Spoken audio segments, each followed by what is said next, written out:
probably heard the word transcribe thrown around a lot in jazz. Like, hey, what are you transcribing? Oh, such and such by so-and-so. That's very cool. Are you writing it out? Nah, just by ear, man. And you're like, oh, what is this transcription process and how does it help me and all that? Hopefully through this video, you'll learn some of the basics of transcribing, as well as why you should transcribe things, and maybe even some notes on good practices while transcribing. Transcribing is the process of learning other people's music by committing it to memory or writing it down.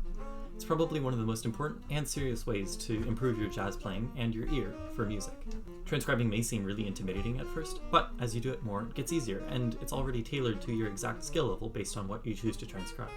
Some of the benefits of transcribing include improving your ear training to recognize notes and intervals and patterns, absorbing the playing styles of different musicians, improving your tone, strengthening your improvisational skills, and even helping you understand and play the style of tunes which you haven't transcribed. As to what you should transcribe, it's totally up to you. I think you should transcribe as many things as possible just to broaden the range of tools you have already at your disposal. Moving on, transcribing fundamentally relies on the identification and replication of notes and intervals. An excellent place to start is asking a friend to play something short and simple, and then trying to replicate it. For example, let's say they play something like... Let's break that down. You've got two pitches, and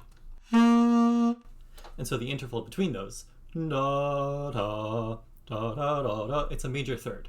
The next thing to do is you look at the rhythm, and you go da da da da da da da da, and it's like a call and response with itself. The first one is a little bit slower, and then the second one is a little bit faster. So you've got quarter notes and then eighth notes. Now let's say you've got something a little bit more complicated, like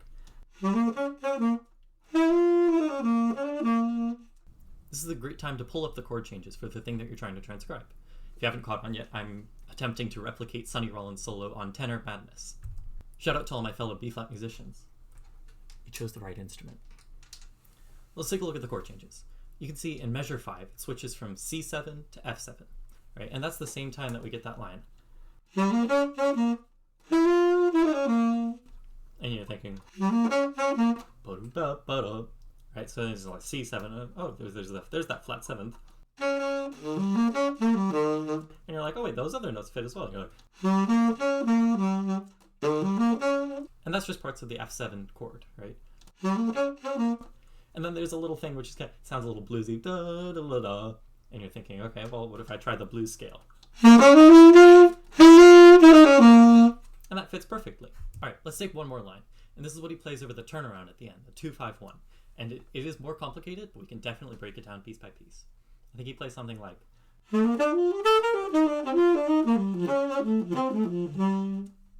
Now, at first, I was like, too many notes. Yeah, can't do it. Too difficult. But then, as you look closer, you see, all right, it's leads into a D minor chord, right? So let me remember, how does D minor go? All right, those are the 4 notes in the D minor 7 arpeggio. And as you listen to the first important thing in there, it's a... And you're thinking, oh, hold on, that just sounds like the D minor chord. He's going... He's got 2 extra notes, right? There's a B natural and an E natural, but those are all just like, they're leading into the next part, so that the notes that make sense in the chord make sense in the bar. So he also leads into it with a... And you're just thinking, oh, it's not super important because the gesture is the important part. He's just leading up to the top. And so you're thinking, okay, he's 1, 3, 5, 6 in the key of C. And then it all kind of just slots together. So he finishes the line off with something like... And here, I think the really cool part is how he's got this like one melodic phrase that he's taking down and modulating and changing as he goes. So he's a ba-ba-da-ba-ba-ba-ba-ba. So the way that I think about it is, you think the first phrase, right?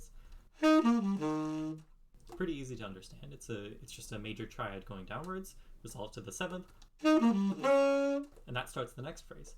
And it's an augmented chord, but it's not super important because he's kind of meshing the F7 with G7, right? Because you've got and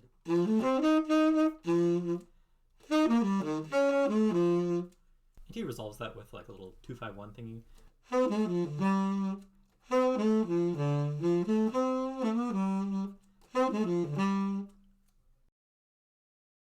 So what do you do once you transcribe something? I like applying it to my solos, right? So if I've listened to somebody a lot, then my solos start sounding like that person. Not necessarily with direct lines, but just kind of gestures and phrases which sound similar. Another big thing is with sheet music, right? So Mr. Sessing hands out your parts, and you're like, oh, here's the sax soli.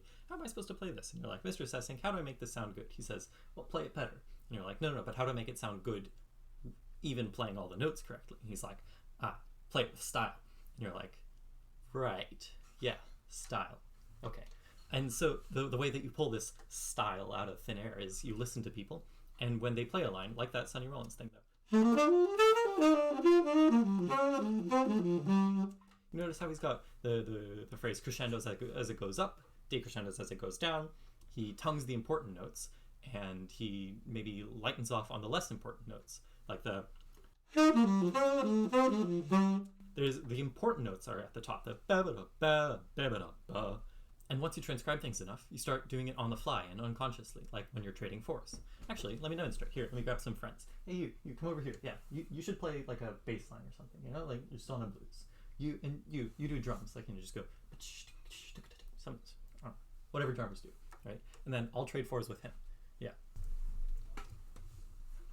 All right. Bass line, I said? All right. 1, 2, 1, 2, 1, 2, 3.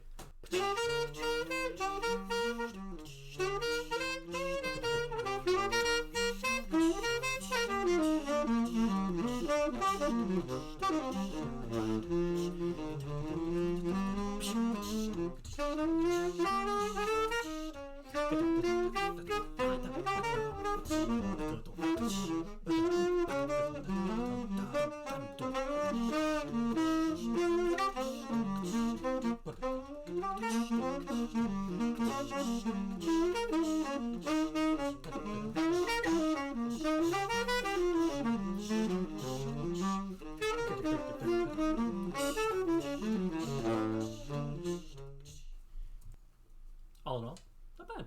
You can see we had a little bit of something other going on. It's pretty fun. I think there's a lot that you can do with transcribing once you start getting comfortable with it.